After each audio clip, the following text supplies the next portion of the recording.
For you, what is a life fully realized? Ah, How do you feel about Die Antwoord? asking me hard questions. Hi, my name is Alvhin. I also go by DJ Alvhinator. I'm a DJ and promoter, and I run an events company called Uppercut.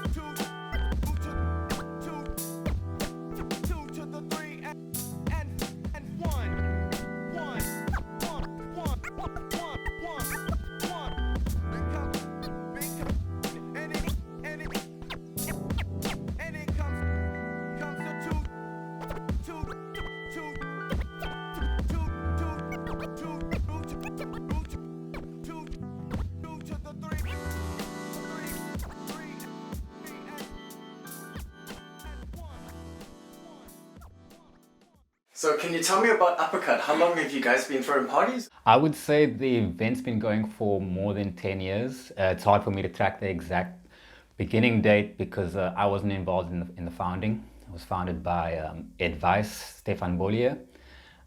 Initially, he was running nights at the waiting room without a brand. And so as time progressed, the name Uppercut came about. And so the beginning dates are kind of like aren't exactly clear, but more than 10 years. My personal involvement has been for about 6 or 7 years now. Cool. So what is it themed around? The main concept is around hip hop music and all kind of related genres. So we'll do funk and soul nights. We'll do future beats nights or nights with newer hip hop focus. We used to do a beat battle, a producer competition as well called Button Bashes. You've competed in that. So yeah, anything kind of involving DJs and producers around the hip hop music scene. A little bit MCs, rappers and singers, but predominantly DJs and producers. And it's been focused around a night at the waiting room. How would you describe your taste in music? It's a tough one. I definitely would say non-commercial would be the first one. I try and that's not to say I don't like commercial music, but I try not to just accept music that comes to me. I try to go and look for it. So I have a wide range, but I think hip hop is at the core of that taste spectrum. And then also there's kind of a side of electronic music, mainly from the drum and bass sort of field. I think those would be kind of my two core genres, hip hop and drum and bass, and then kind of the vague areas in between.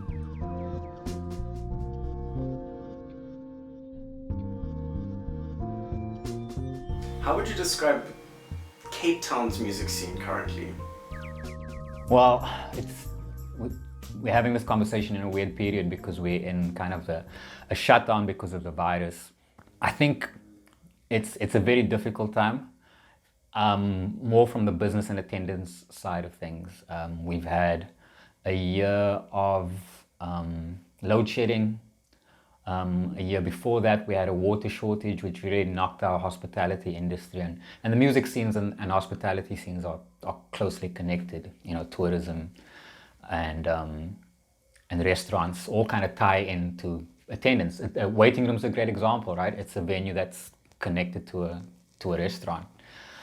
So those things have really knocked kind of everyone on a financial side. We've seen a lot of venues closed. On the creative side of things, it's a mixed bag. I say there's a lot of really positive stuff happening, and then a lot of, I wouldn't say negative, but maybe not as positive things. So on the positive side, I would say a lot more people are getting into producing music, are showing interest in DJing, are putting out music. So just the volume of music that's available has skyrocketed if we want to talk about Cape Town. On the downside, with a lot of younger artists the technical side of things, the skill set is not really something that's there, with a lot of exceptions, but I'm speaking in generalities. And I think what's more concerning is the desire to actually get those technical skills is lacking.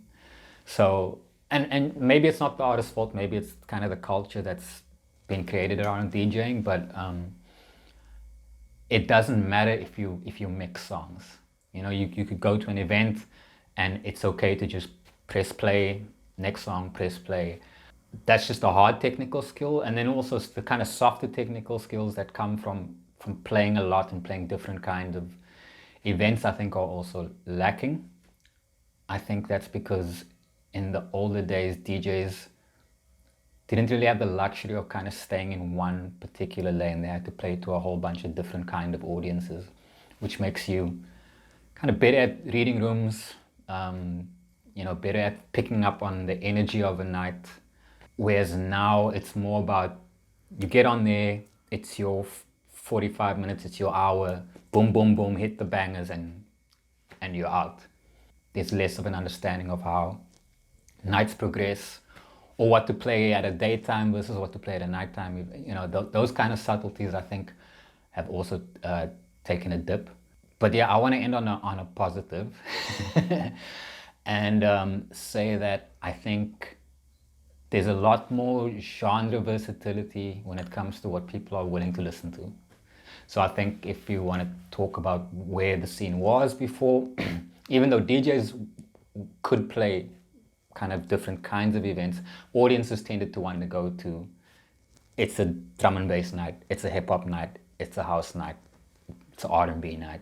And that still kind of is there, but there's a lot more kind of open, well, they call it open format. There's a lot of more open format kind of stuff now. And audiences are okay with hearing house 1 second, hip hop the next, and, you know, techno or whatever a bit later, if the DJ does it well. So that's a really good sign. People are more open to genre.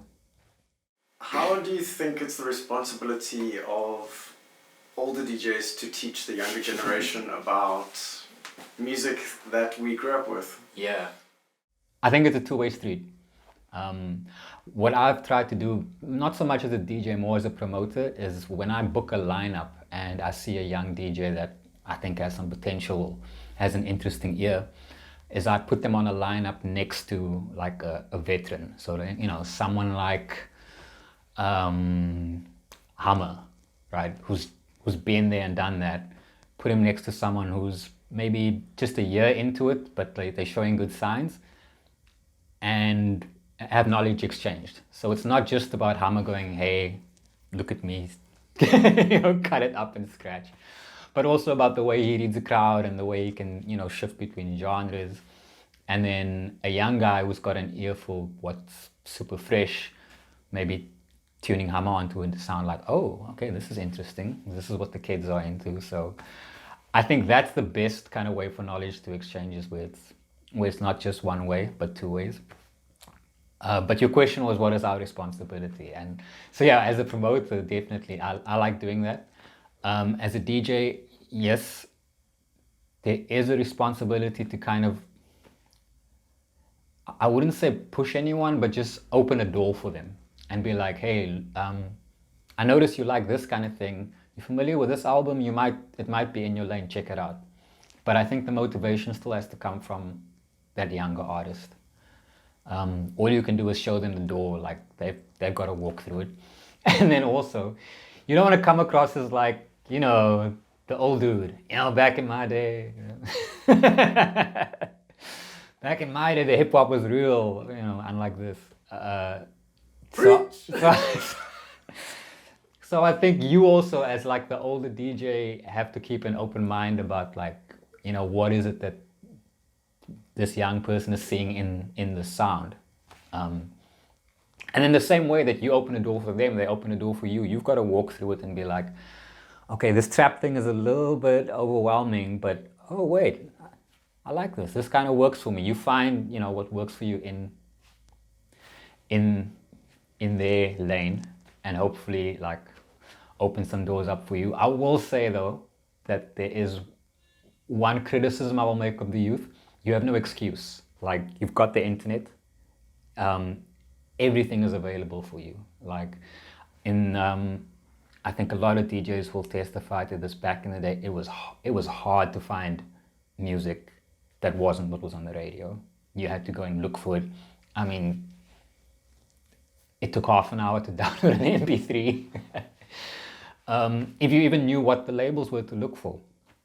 Now you can, it's a type away, press enter, and you have some of the best people in the world with amazing taste pointing you in the right direction. So I'm not saying the old guys have the monopoly on what's cool, but I'm saying you have no excuse not to know what was happening before.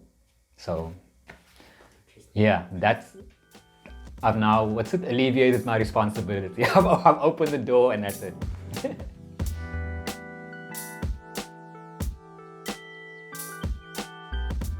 If you were a DJ in the old days, you got to carry your record bag. Maybe you're carrying two, if it's a long set. And there's only room for X amount of records. So your process in going to a gig is about, okay, how many records do I have in my entire collection? And what am I going to need tonight? So, okay, I'll need this, but if things go wrong, I'll need this one, I'll need that one. And, you know, whereas now, you head out the door with your flash and you've got 1,000 songs ready to go. What's the distinction between those two is in the one, you're going through a process of learning your music and thinking about how they're going to fit together, how your songs are going to fit together. You're learning your B-sides of your records in case you need them. And so you're almost pre-structuring mini sets before you go out. Come to a folder system, it's, you know, you dump a gig on there and you're gone. When you get to the venue, you don't have the same kind of mindset or plan or options. And so what I've done to make that transition is my folder systems are, they're weird, but they're my system and I get it. So I've developed a folder system for my USBs and it's modeled on how I used to pack my record crates. So I can get to songs relatively quickly. Whereas I think a newer person, it's like, you've got 2,000 songs on this flash, but do you know what's on there? You know, do you know how those songs are going to work together?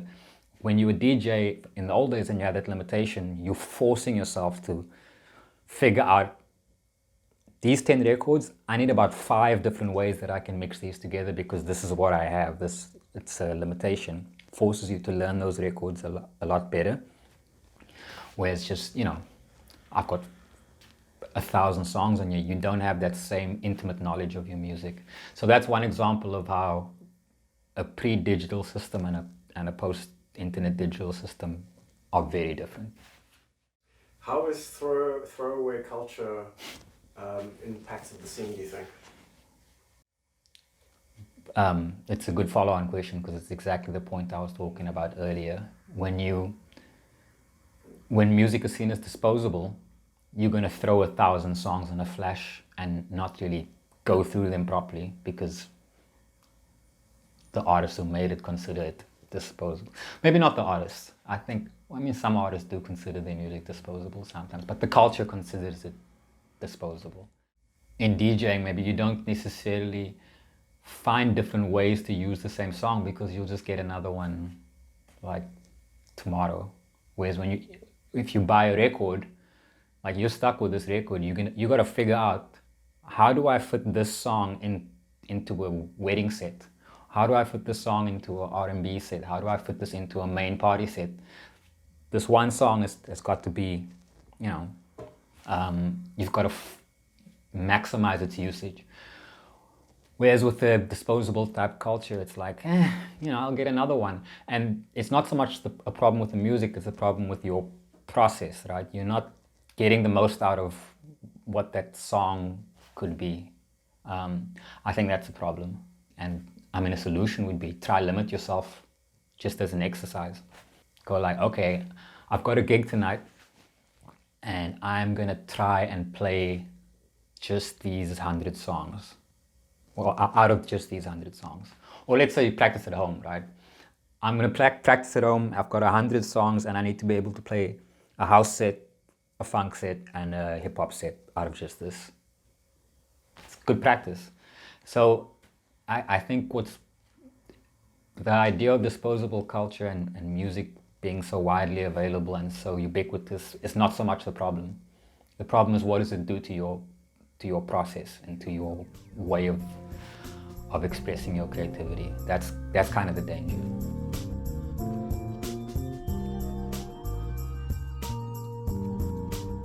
So what was it like growing up in Cape Town for you? I love the city. I grew up under Apartheid, so it was kind of a different time to what it is now. I think a big eye opener for me was 1992 when the schools became deracialized, and I started meeting white people for the first time. It was like, whoa, there's a whole other world that I had no idea about it. I think people don't realize how separated people were, not just physically, but mentally and in your places you socialized in, the beach, like all of that. People were completely separate. So it was like seeing a whole new Cape Town, but then also seeing your Cape Town in a different light, right? You come back and you're like, oh, this is not just the way that everyone in the world lives. I think the most interesting aspect of growing up would be that, is seeing how the country transitioned and seeing how within one city you can have 3, 4, 5 different worlds. And then I would say my experience of the city changed again when I went to university, being at UCT. And just, I think it was being surrounded by people who were kind of driven by knowledge and a lot kind of more open way of thinking. Again, this kind of ties back to Apartheid, because we were very closed-minded because of the limitations of media, right? The news only told you certain things, some music was closed off, some books we were not allowed to read. And so it makes you thinking along those lines too. You're here, and then going into tertiary, even school, the school system to an extent, it also kind of focuses you a little bit. Whereas at university, they're kind of more like, well, what do you think the answer is? And to tie it back to your question about Cape Town, having that kind of change in thinking made me look at the city again differently. It's like, okay, well, so why is Cape Town like this? Why is this like that? Why is that like that? And that's the same time period that I kind of got into the underground music scene, which was again another complete mind opener, because up until then it was mostly I was getting my culture from what was on radio and TV. A little exception, I would say, would be mixtapes. Cape Town had kind of a mixtape culture. Places like Club Company or the Galaxy, or what was the other one? Club Vibe. The DJs would hand out mixtapes and those would get dubbed and passed around. So that was one area where I got different kind of music, but for the most part, TV and radio, and that's it. And then I discovered this kind of underground drum and bass, electronic, hip hop scene, where it was like, whoa.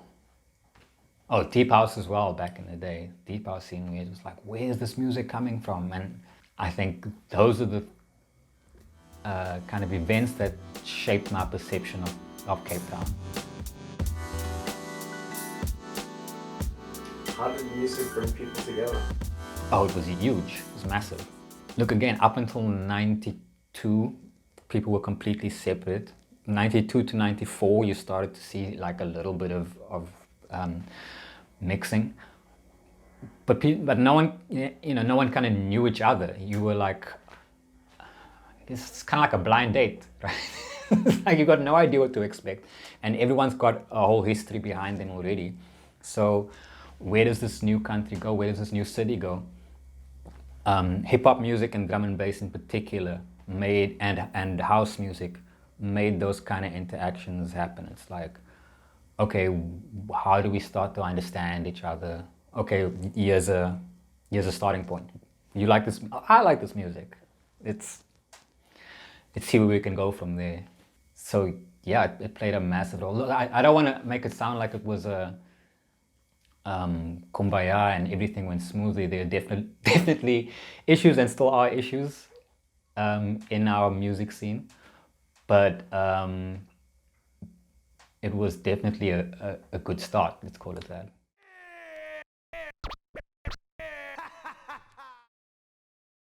What is your advice for up-and-coming DJs? I would say the most important thing is don't sound like the next guy. Technical skills you can learn over time, but taste is the most important.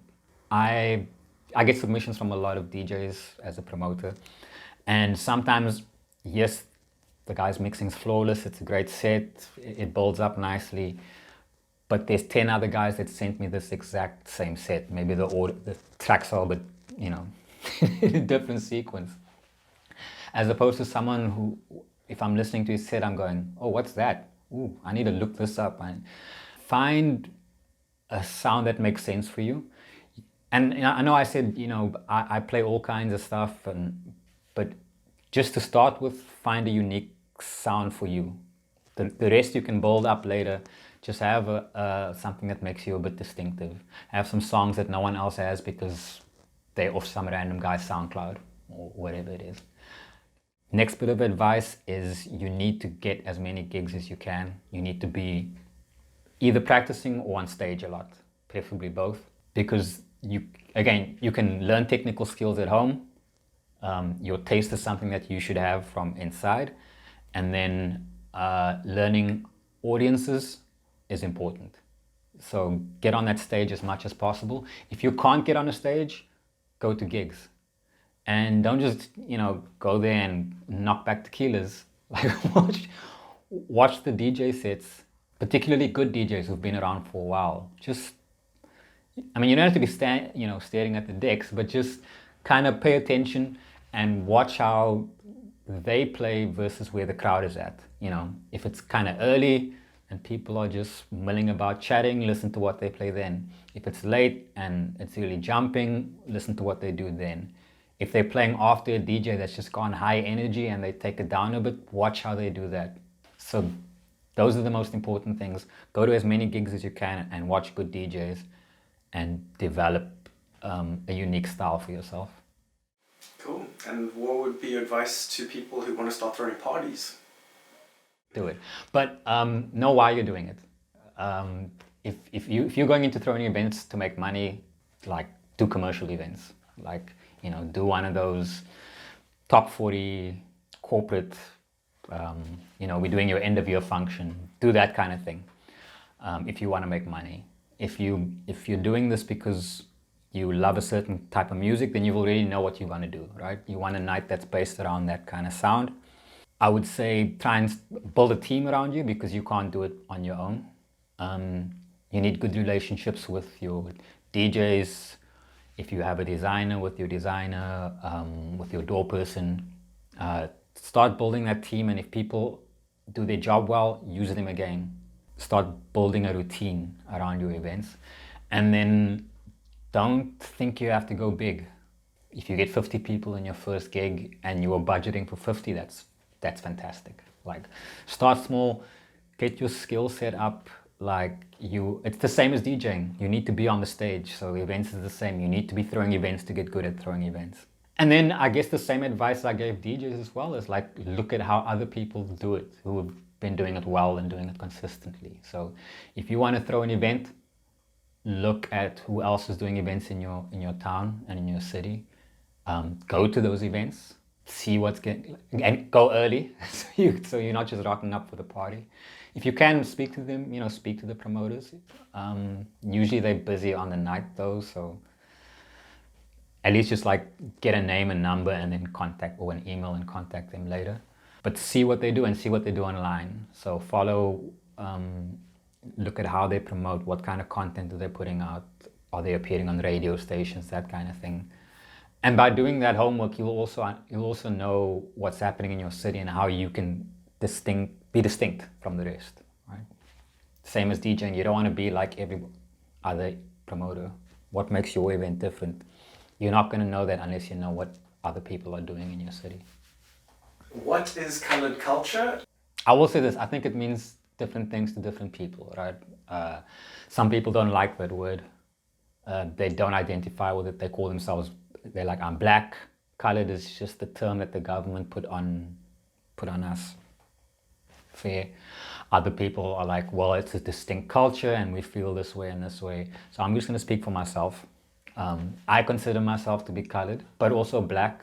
I don't want to get into BICO too much, but you can read up on that. But I consider myself colored. My colored culture is different to the guy next door to me's colored culture. I'll give you an example. I'm English speaking. A lot of colored people in Cape Town are Afrikaans speaking. So that's a distinction. The Klopse are part of colored culture, but it's not something that I personally have ever been exposed to, like, other than seeing them on the parade or practicing. Gatsby's are colored culture. That part I'm going to take. I like my Gatsby's. So I can only speak for myself, and I think that in this day and era, you kind of get to choose to an extent what parts of different cultures you want to incorporate into yourself. So there are certain things about colored culture that are part of me. I would say, there's a distinct sense of humor in dealing with the world. That's probably I'd say that's kind of a common theme. There's an appreciation for Afrikaans, even though I'm not Afrikaans speaking, my parents are, and that language is significant to colored culture.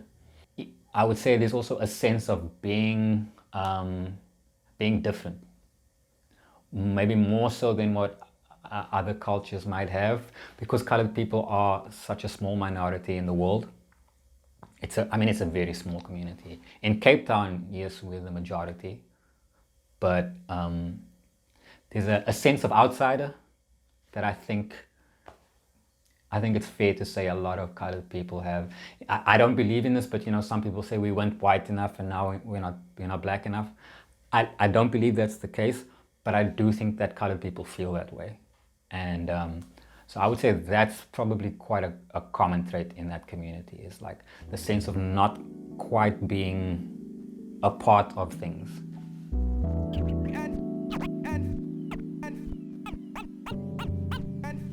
Are there any artists that you feel are a voice or represent colored culture? Look, the obvious one right now is Youngster. I think what he's done is amazing in terms of building a platform for himself and drawing in a unique audience, and to an extent not sounding like, well, no, as a rapper he doesn't sound like anyone else. The beat side, depends. Sometimes yes, sometimes no. So I think he's probably the most prominent voice right now. It comes back to what I was saying earlier though, right? My colored culture and someone else's can be different. So there are things when I look at a Youngster music video, there are certain things I'm like, yes, I get that, that's me. And then there are other things I'm like, nah, that's not me. But I get that there are people that represents. And so for that, I think Youngster's one you've got to mention. Another one is Nicotine Long. He reps his area so hard. I think his nickname is like Ward Councillor or something. Is it Westbank, I think is where he's from. Check out Nicotine Long if you haven't. I think what's interesting about him, picking kind of as a representative of the colored rap community, Afrikaans rap community, sorry, mainly colored, like colored slang. I think that they also speak for a large part of the colored Cape Town community. They not only are they rapping in Afrikaans, but they're rapping in local slang, and most people are not going to be able to understand it. It's specifically to represent that part of the community. I think also what's interesting about them is we were talking about the class issue earlier, right? That's definitely like they're aiming at, it's a working class kind of aesthetic. Like, this is not the nice side of town rap. Dukum, another one, you know, Isaac Newton, definitely showing kind of that side of the colored community. So I'd say those are the three that spring to mind. Yeah. How do you feel about Die Antwoord? That's a very hard one. So as someone who's been around the Cape Town scene since like the early days of when Wadi, Max Normal, arrived in Cape Town and started performing, like I was a huge fan of what they did back then. Again, I can't really speak about Yolandi so much because I don't really know her, but Wadi is an incredibly talented artist, great rapper, amazing performer, and the stuff that he was doing back then was unique, and it was uniquely whatever that scene was, right? Max Normal or Constructors Corporation, all of that stuff was fantastic. The Max Normal TV stuff I really liked when Yolandi first came on board. The early Die Antwoord, when it first blew up, I was like, okay, this is weird. Where are they going with this? I didn't quite get it, but it was entertaining. I do think though that they may have crossed a couple of lines recently. Well, let's say in their later stuff, after the first kind of Die Antwoord stuff came out. It's not my kind of music. I think that if you speak to a lot of people around the Cape Town scene, they would probably say the same thing. Like, it's a weird thing, they're enormously popular around the world, and in South Africa, but not so much with the people that, let's say, came up with them. I think let's leave it at that. Yeah, it's interesting. Look, I do want to add though, like, I'm super happy for their success. I think that it's a hard thing choosing the life of an artist in that kind of lane. Like when they were doing that, like there was no way anyone from South Africa was gonna make it from that scene. Like, I mean, maybe in Wadi's mind, because he's got that kind of vision. Maybe in his mind he saw it, but like no one else believed that. Like what they've done it's insane. It's crazy. Like to hit that level of success coming out of an independent music scene in Cape Town. Like it's an incredible achievement. It's got its flaws. You know, I don't really want to focus on those. They are on the internet. If you want to go and do your Googles, it's all there. It's a tough one because there's so much pride in someone coming out of that scene that we were a part of, taking it to that level, and that's really dope, and it should be inspirational for young independent artists to think like, wow, we can do more than just survive in this art form. So I think that's a great thing. Maybe, I guess, like we were saying earlier before we got on camera, like for young people, take the lessons from what people have done before. Like look at the good and look at the bad. Like, take the good stuff and do that. Look at the mistakes, don't do that.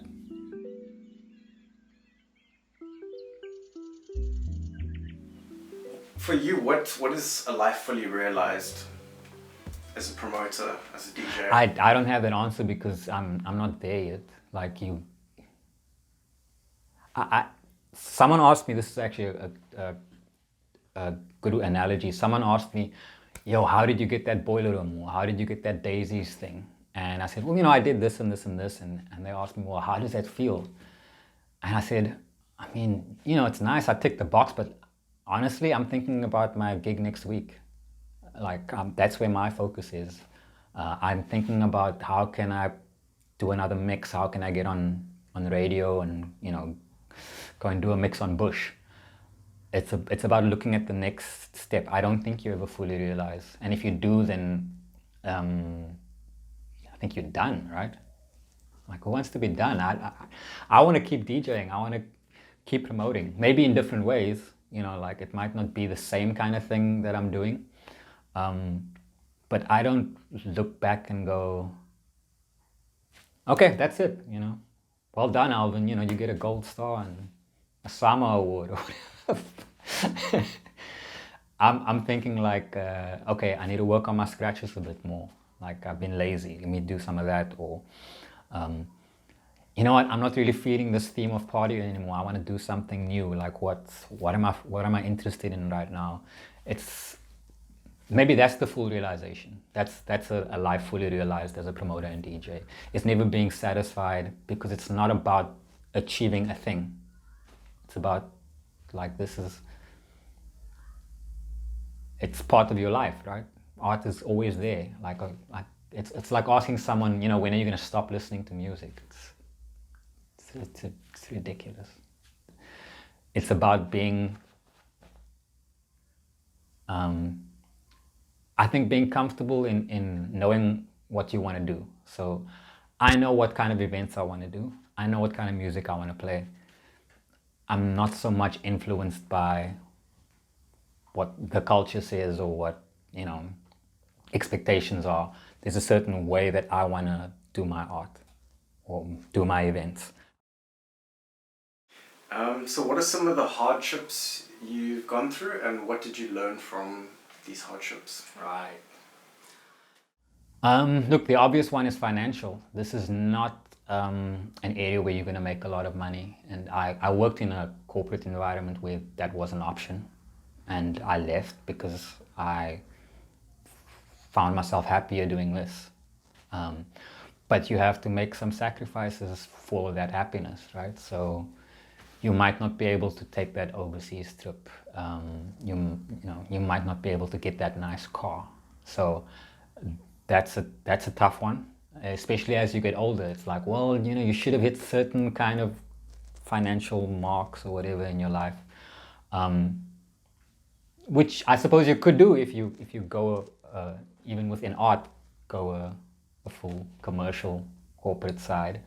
And so I think that's a challenge. You asked me what were the challenges, is finding that balance. Like you want to do stuff that's true to what you believe in as an artist, but you also need to, you know, make some money. Where do you find that middle ground? I think that was initially it wasn't a difficult thing to do because I was so far in this. I was like, I don't care if we make money or not. we're just gonna do this, right? This is what we want to do. And then you start to realize, well, even if you don't want to make money, like it's also about the team that you've got around you and the DJs you have and like the venue and like other people also rely on there being a certain amount of funds available. Like it's I think it's pointless being a pure artist and you don't pay anyone. Like just stop, then do your own projects. If you're hiring people, like you need to pay them. In order to pay them, you need to make sure that you're getting something in, and so sometimes you might have to compromise a little. And so finding where that area of compromise was a challenge. I think I found that balance, but it's something that changes, you know, all the time. I mean, a very practical one is just not being able to really get sponsorship to do kind of bigger things. We did a couple larger events in like 2015 through 2017 with Solection and Mick Jenkins. And, you know, we're really grateful to the sponsors that were supporting us then. Excuse me.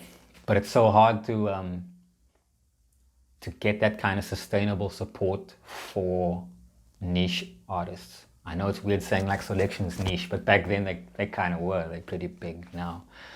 But like if you wanted to bring, I don't know, Cardi B over, I mean, Castle Light's just throwing money at that. Or Heineken is gonna, if you want to, you know, pick any kind of top 40 artist, there's money for days for that. Or anyone that's known, there's money for days for that. But if you try and do something that's a little different and expose an audience to something that's maybe not on their radar, it's a really tough sell. Finding a sponsor that's willing to go there with you is rare. I mean, there are some of them out there, but that's a challenge. And just doing anything with overseas acts financially is a challenge. Like to make something like that happen is hard. Exchange rates are knocking us it's flights, accommodation, all of that sort of stuff before you even get to the performance fee. So a lot of guys, they just want to be here. They're just happy, like, wow, I'm going to get to perform in Cape Town. But there's, you know, there's a lot that goes into making that happen. And to do that without any kind of sponsorship support is, it's a tough thing. So that's another major challenge that I had in the past. You know, the team came through and we overcame it. But when you're in the middle of that storm, and you're like, "Yo, we better sell these tickets," or that's a tough challenge. And then also like wanting to do that again and not having the support to be able to do it, that's a tough thing as well. What would you tell your younger self?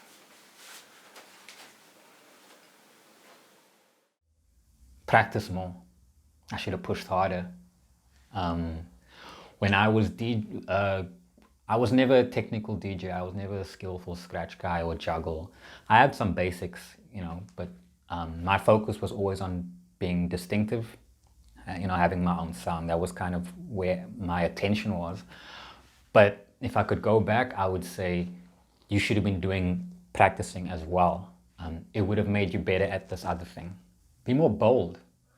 Like, and it's hard when you're younger because in your mind, you just like, you're a student, right? You're the new guy. And I still feel like the new guy, even though I'm at my age, in my approach. But then you start having conversations with the actual new guy and you realize, oh, I've actually, like, there's a lot that I know that other people don't. And then you start to feel comfortable with expressing that, right? Because you're doing it to teach or to open a door for someone.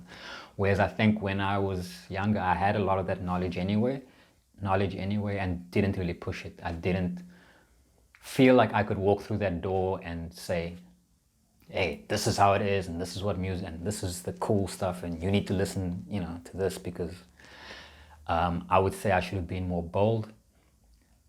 And I think that's also kind of part of the problem with where our creative scene is right now. The people that get the support and from, let's say, big money people tend to be the ones that have the gift of gab, right? They walk into a room and they can, we're going to do this. Those are the guys that are getting those spots that you're like, man, if I had that spot, I could have done such an amazing thing. I should have been more bold and tried to get those spots. On the other end, there's a trade-off, right? You don't want to seem like a dick. You don't want to seem arrogant. So it's a fine balance, confidence and arrogance. And so I would tell myself, be bold, be confident, don't be a dick. That's great. How would you pose a question to the youth to inspire them for the future? Why do I think that I don't have something special to offer? That's it. You break that question down and you'll have the solution to all of your doubts about putting yourself out, your concerns about, am I gonna make it? Like, why do you think you're not special? Get rid of all that, and when you answer that question, start scratching those things out. Because that's the amazing thing about the creative sphere, right? Everyone has a unique perspective, whether it's as a DJ or as a videographer, whatever. We've all got a unique way of looking at the world. So there's something special about you. You just got to find what it is and where that place is, and it might be in a different place in a different time. Like maybe now it's DJing, maybe later it's, oh, I'm a great promoter, or actually I'm really good at this, or what. You might not know where it is that you're special, but the starting point is ask, if you're not at the place where you need to be, you need to ask yourself, why do I think I can't be there? Because mostly you are the problem. You are the one that's standing in your own way.